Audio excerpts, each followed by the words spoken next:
magaciisa oo saddexan waa Shirali Fayzullah Oglo Muslimov oo loo yaqaan Shirali Muslimov.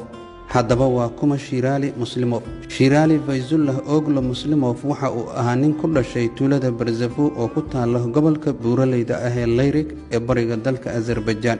warbaahinta Suufiyadku waxay sanadkii 1963 baahisay sheekadiisa iyadoo oo lagu sheegay in uu dhashay bishii March sanadii 1805. 1963 dawladda Suufiyadku waxay wajigiisa ku daabacday tigidhka boostada si ay dunida ugu muujiso sheekooyinka cajiibka ah ee Shirali Muslimov. kadib markii uu booqday Kalmaan Kasbiif oo ahaa wariye sawir qaada ka tirsan wakaaladda wararka rasmiga ahayd ee taasoo laga soo gaabiyay Telegraph Agency of Soviet Union ee dawladdii Suufiyadka. wariye Kasbiif wuxuu booqday tuulada Barzafo sanadii 1963 wuxuuna halkaasi kula kulmay Shirali Muslimov si uu waraysi ula yeesho sawirrana uga qaado, taasoo ahayd markii ugu horeysay ee kiiskii Muslimov oo caan noqday adduunyaduna ay ka warheshay noloshiisa. taasi waxay keentay in warbaahinta caalamku ay qaadaadhigaan hadalladiisa isla markaana su'aalo badan laga keeno sax ahaanta sheekadan. taariikh nololeedkii qoyskiisa Shirali Muslimov wuxuu guursaday ugu yaraan 3 haween ah xilliyo kala duwan intii uu noolaa, sida ay sheegeen wariyihii la kulmay qaar ka mid ah qaraabadiisa. guurkiisii ugu dambeeyay waxay warbaahintu sheegeen in uu guursaday haweenay aad uga da'yar, isaga oo xilligaas cimrigiisu uu ahaa 110 sano, taas oo noqotay arrin cajiib ah oo lagu qoray wargeysyadii Suufiyadka. wariyihii la kulmay wuxuu u sheegay in waqtigii uu aroosayay xaaskiisa dambe oo xilligaas garab taagnayd ay labadiisii waalidba noolaayeen. haddaba isweydii meeqa ayay jiri kareen labada waalid maadaama caruusku uu ahaa 110 sano jir. waxaa kale oo Shirali wariyihii uu u sheegay in walaalkiis ka weynaa uu ku geeriyooday da'da 136 sano. waxaa la wariyey in uu dhalay 10 carruur ah balse faracoodu uu gaaray 100 intii uu noolaa Muslimov. waxaa la sheegay in faraca awlaadiisu ay arkeen aabbayaal, awowayaal, abkow iyo abuulankoodu ahaa Shirali Muslimov. Master Muslimov wuxuu ku dhashay tuulada yar ee Barzafo ee gobolka Layrig ee bariga dalka Azerbaijan. waa meel buuraley ah oo cimiladeedu aad u wanaagsan tahay.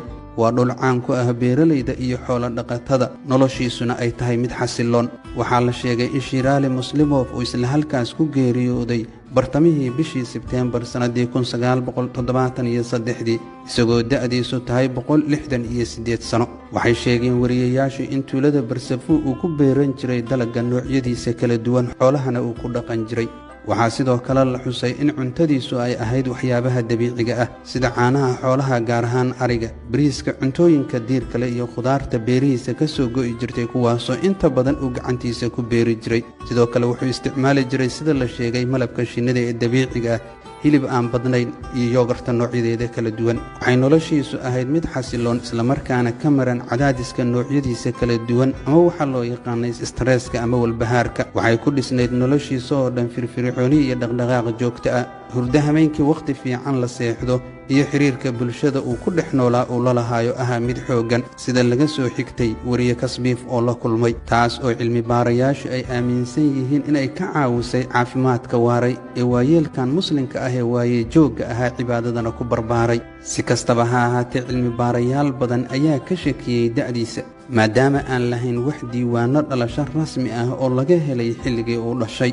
marka la eego in dadkii dhashay ka hor 1920 aan si saxa loo diiwaangelin, su'aalo badan ayaa weli ka taagan sheekadaas. inkastoo shakigaasi jiray oo sidoo kale buugga Genuine World Records uu si toos ah u beeniyey sheegashada isagoo cuwaan uga dhigay ma jiro been abuur ka daran cimri dheerida aadka u dheer ee bini'aadanka. haddana taasi ma noqon mid hor istaagtay sheekooyinkii xiisaha lahaa ee laga qoray Shirali Muslimov. cilmi baarayaasha kale ah John Robin oo qoray buugga Health at 100 iyo Dr. Alexander Leaf oo inta badan sheekooyinkeennu ay ku salaysan yihiin sahamadiisii, labaduba waxay muujiyeen dareenka xaqiiqda u dhow. inkastoo Dr. Leaf uu sheegay inuu go'aansaday inuu la kulmo Shirali, balse nasiib darro intii uu safarka ku soo jiray uu geeriyooday Muslimov.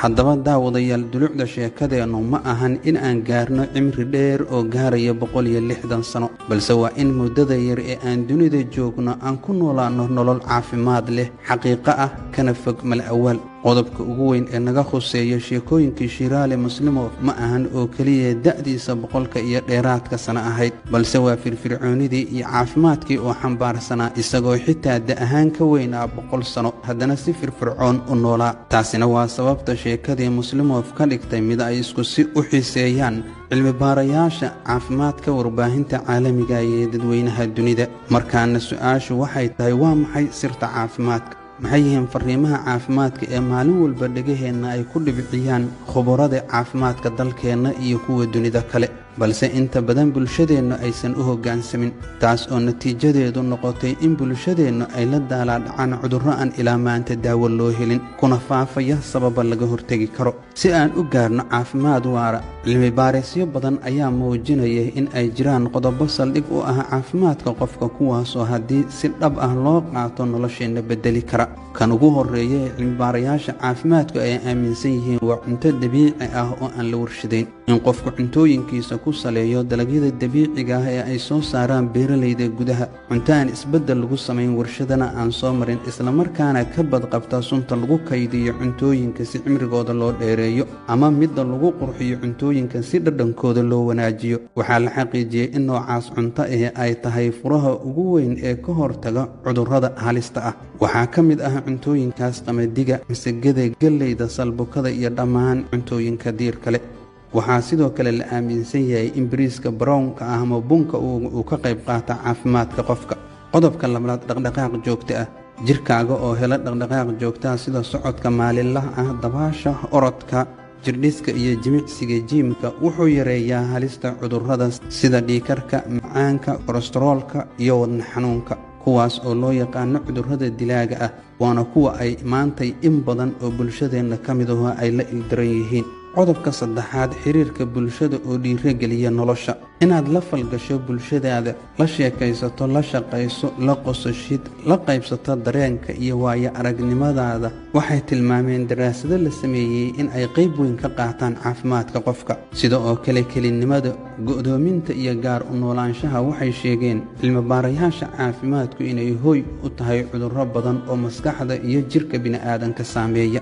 gebagabada sheekadeenna, dariiqooyinka caafimaadka lagu hanto ma aha oo kaliya in marka la xanuunsado la seexdo isbitaal, ee waa habnololeed iyo go'aan maalin kasta la qaato. Shiraali Muslimow wuxuu tusaale wanaagsan inoogu yahay in nolosha caafimaadka qabta aysan u baahnayn maalmo badan, balse u baahan tahay xulashooyin sax ah, go'aan joogto ah iyo habdhaqmeed dabiici ah oo ka fog wax kasta oo caafimaadkeenna hoos u dhiga. ugu dambayn, waxaan leenahay ka hortagga ayaa ka wanaagsan jawaab la bixiyo xilli dambe. barnaamijkeennii halkaas ayaan ku soo dabraynaa maanta. sheekada tan xigtana waxaan ka soo tebin doonaa dooxada filka baambe ee dalka Ecuador ee koonfurta Ameerika haddii Allah oggolaado. asalaamu calaykum waraxmatullaahi wabarakaatu.